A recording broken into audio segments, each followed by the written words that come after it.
संतोष देशमुख यांचे बंधू धनंजय देशमुख यांनी मुख्यमंत्र्यांकडे तक्रार करत बालाजी तांदळेंवरती आरोप केलेले होते। दरम्यान याच बालाजी तांदळेंनी आता या प्रकरणाची चौकशी करावी अशी मागणी करत जर मी दोषी असेन तर कारवाई करा अशी मुख्यमंत्र्यांना विनंती केली आहे।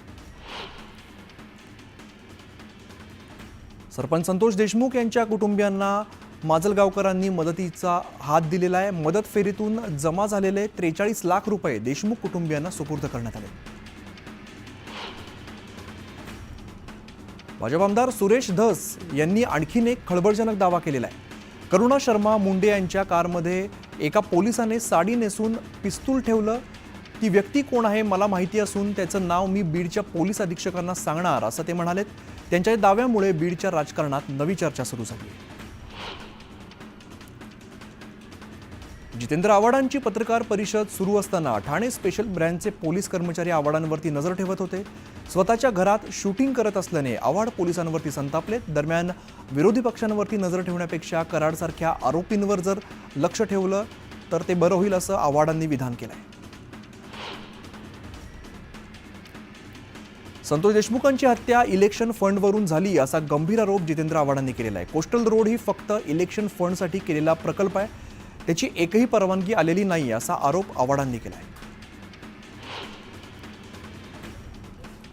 नैतिकतेच्या आधारावरती धनंजय मुंडेंनी राजीनामा द्यावा अशी मागणी भाजप आमदार सुरेश धस यांनी केली आहे। संतोष देशमुख हत्या प्रकरणी बीडचे खासदार बजरंग सोनवणे यांनी राष्ट्रीय मानवाधिकार आयोगाच्या अध्यक्षांची भेट घेतली। देशमुख हत्येप्रकरणी आयोगाकडून दखल घेऊन चौकशी केली जावी अशी मागणी बजरंग सोनवणे यांनी केली आहे। पंकजा मुंडे यांच्यावरती चिक्की घोटाळ्याचा आरोप झाला होता तेव्हा धनंजय मुंडेंनी राजीनाम्याची मागणी केली होती, मात्र तशीच परिस्थिती दिसत नाही। बीड आणि समस्त मराठा समाजामध्ये कमालीची नाराजी आहे। धनंजय मुंडेंच्या राजीनाम्याच्या मागणीला राजकीय किनार असल्याचं म्हणत सुषमा अंधारे यांनी टोला लगावलाय। शेतकरी नेते आमदार सदाभाऊ खोत यांनी संतोष देशमुखांच्या कुटुंबियांची भेट घेतली। देशमुखांच्या कुटुंबियांचं सांत्वन करत मारेकरांना कठोर शिक्षा होईपर्यंत सरकार प्रकरणाचा पाठपुरावा करेल असा विश्वास खोत यांनी दिलाय। गुन्हेगारीला प्रोत्साहन देणारी प्रस्थापित घराणी अनेक वर्षांपासून पोसली जात आहेत असा आरोप सदाभाऊ खोत यांनी केलेला आहे। जोपर्यंत देवेंद्र फडणवीस मुख्यमंत्री आहेत तोपर्यंत महाराष्ट्रातील गुंडागर्दी पूर्णपणे नाहीशी झाली पाहिजे असं आव्हान सदाभाऊ खोत यांनी दिलं आहे। बीडचं पालकमंत्रीपद अजित पवारांकडे जाणार असल्याची माहिती समोर येते। मुख्यमंत्री आणि उपमुख्यमंत्री अजित पवार यांच्यात झालेल्या चर्चेनंतर याबाबत तोडगा काढण्यात आल्याची माहिती समोर येते।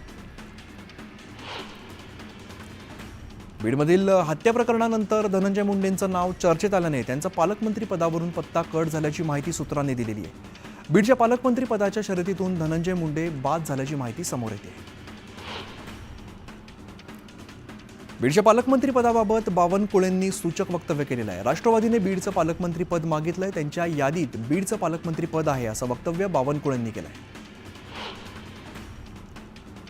काही लोकांनी सत्तेचा गैरवापर केलाय त्यामुळे त्यांना जनतेच्या रोषाला सामोरं जावंच लागेल। मात्र अजित पवार यांना बीडचं पालकमंत्री करायचा निर्णय झाला असेल तर तो निर्णय योग्यच आहे असं वक्तव्य दानवेंनी केलंय। बीडचं पालकमंत्रीपद अजित पवारांना मिळणार आहे। दरम्यान या पालकमंत्रीपदाला अंजली दमानिया यांनी विरोध केलाय। धनंजय मुंडेंच्या पक्षातील कोणालाही बीडचं पालकमंत्रीपद मिळू नये अशी मागणी त्यांनी केली आहे। बीडच्या पालकमंत्रीपदाची जबाबदारी अजित पवारांनीच स्वीकारावी असं वक्तव्य शरद पवार पक्षाचे खासदार बजरंग सोनवणे यांनी केलेलं आहे। अजित पवारांकडे पालकमंत्रीपद आल्यास त्यांना समजेल की जिल्ह्यामध्ये नक्की काय होत आहे असं वक्तव्य त्यांनी केलं आहे।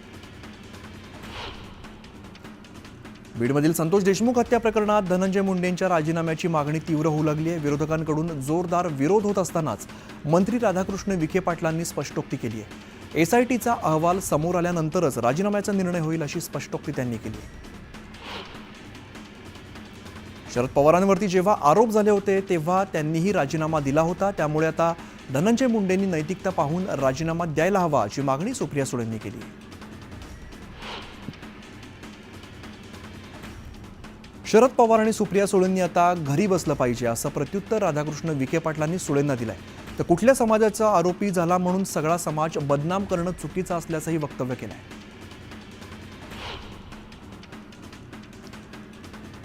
प्रणिती शिंदेंनी धनंजय मुंडेंच्या राजीनाम्याची मागणी केली आहे। काँग्रेसच्या काळामध्ये लोकांच्या दबावापोटी दोष नसताना सुद्धा राजीनामे देण्यात आलेत, मात्र हे निगरगट्ट आणि अहंकारी सरकार आहे, त्यामुळे राजीनामा देणार नाहीत असा जोरदार हल्लाबोल प्रणिती शिंदेंनी केला आहे।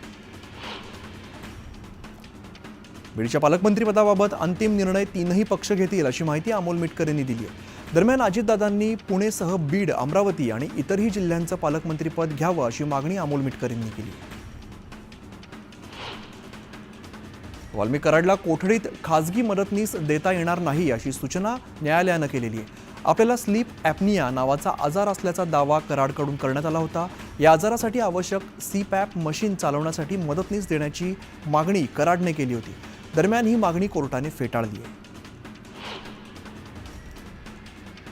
जालन्यात 10 जानेवारीला महाजन आक्रोश मोर्चाचं आयोजन करण्यात आलेलं आहे। संतोष देशमुख यांना न्याय मिळावा या मागणीसाठी मराठा क्रांती मोर्चा संघटना आंदोलन करणार आहे।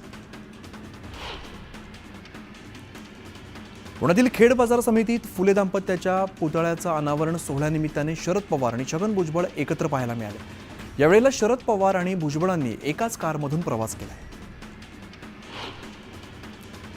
पुण्याच्या चाकणमधील कार्यक्रमात शरद पवारांनी कार्यक्रम पत्रिकावर काही मजकूर लिहून ती कार्यक्रम पत्रिका शेजारी बसलेल्या छगन भुजबळांना वाचायला दिली। शरद पवारांनी जे लिहिलं ते छगन भुजबळांनी वाचलंही।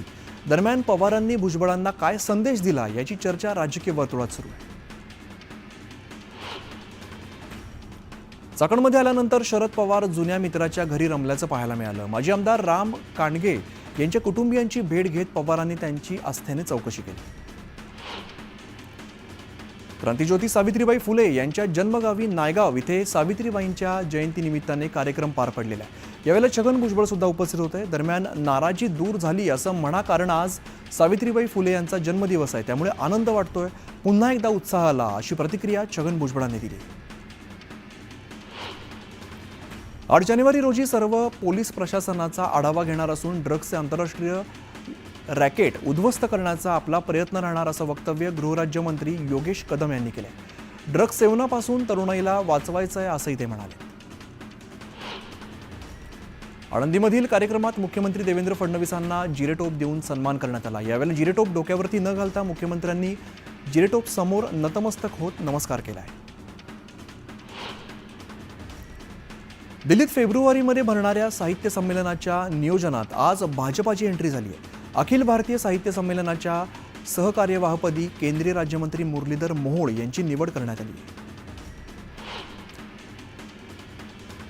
केंद्र सरकारने कांदा निर्यात शुल्क 40% 20% आणले। यापुढे देखील शेतकऱ्यांसंदर्भात कल्याणकारी निर्णय घेतले जातील। उर्वरित 20% कांदा निर्यात शुल्क रद्द केलं जाईल असं आश्वासन केंद्रीय कृषी मंत्री शिवराजसिंह चौहान यांनी दिलं आहे। प्रत्येक जिल्ह्यातील दौऱ्यात पुष्पगुच्छ आणू नका अशी भूमिका मंत्री नितेश राणे यांनी घेतलेली आहे। राज्यातील सर्व महापालिका, जिल्हा परिषद आणि मत्स्य व्यवसाय आणि बंदरे विभागास नितेश राणेंनी तसे आदेश दिले। सावित्रीबाई फुलेंच्या द्विशताब्दीपूर्वी स्मारक तयार होईल अशी मोठी घोषणा मुख्यमंत्री देवेंद्र फडणवीसांनी केली आहे। सावित्रीबाई फुले पुरस्कार याच दिवशी दिले जावेत, त्यासह पुरस्कार सुरू करण्यासाठी सरकारला विनंती करणार अशी माहिती छगन भुजबळांनी दिली आहे। माळशिरस नगरपंचायतीच्या उपनगराध्यक्षपदी मंगल केमकर यांची बिनविरोध निवड करण्यात आलेली आहे। कोमल जानकर यांनी राजीनामा दिल्यानंतर हा एकच अर्ज आलेला होता। जळगाव जिल्ह्यामध्ये आरोग्य विभागाच्या वतीने पुरवठा केलेली औषधं बनावट असल्याचा प्रकार समोर आलेला आहे। माहिती अधिकारात हा भोंगळ कारभार उघड झालेला असून या बोगस औषधांमध्ये लहान मुलांसह मधुमेहाच्या रुग्णांसाठीच्या औषधांचा देखील समावेश आहे। जळगावच्या पाळधीमध्ये दंगल माजवून जाळपोळ केल्याच्या घटनेची सीआयडी मार्फत चौकशी व्हावी, तसंच दोषींवरती कारवाई करण्यात यावी अशी मागणी मुस्लिम समाजातील प्रमुख पदाधिकाऱ्यांनी केलेली आहे। पोलीस अधीक्षकांकडे त्यांनी निवेदन सुपूर्द केलं आहे। जलसंपदा मंत्री राधाकृष्ण विखे पाटील यांच्या उपस्थितीत उजनी कालवा समितीची बैठक पार पडली। सोलापूर जिल्ह्यात रब्बी हंगामात सोडण्यात येणाऱ्या आवर्तनाविषयी या बैठकीमध्ये चर्चा झाली आहे। दरम्यान उद्यापासून रब्बी पिकांसाठी पहिलं आवर्तन सोडलं जाणार असून हे आवर्तन 35 दिवस चालणार आहे। सोयाबीन खरेदीचा कार्यकाळ वाढवण्याचा पूर्ण प्रयत्न करत असून आपण केंद्रीय सचिवांच्या संपर्कात असल्याचं पणन मंत्री जयकुमार रावल यांनी स्पष्ट केलेलं आहे। बारदानाचा नियम हा केंद्र सरकारसोबत चर्चा सुरू असून हा प्रश्न मार्गी लावू असंही आश्वासन त्यांनी दिलं. गडचिरोली जिल्ह्याला लागून असलेल्या छत्तीसगडच्या बिजापूर जिल्ह्यातील पत्रकार मुकेश चंद्रकार यांची हत्या करण्यात आली आहे. गेल्या 2 दिवसांपासून ते बेपत्ता होते. त्यानंतर आज एका मोठ्या कंत्राटदाराच्या घराच्या मागील पाण्याच्या टाकीत त्यांचा मृतदेह आढळला आहे. मीरा भाईंदरमधील अवैध बांधकामासाठी मनपा आयुक्त जबाबदार असल्याचा आरोप भाजपाचे आमदार नरेंद्र मेहता यांनी केला आहे. लेडी डॉन गुलशन पटेल यांच्या दहशतीमुळे आणि स्थानिक नेत्यांच्या दबावामुळे बांधकामावरती कारवाई न झाल्याचा आरोप सुद्धा त्यांनी केला आहे.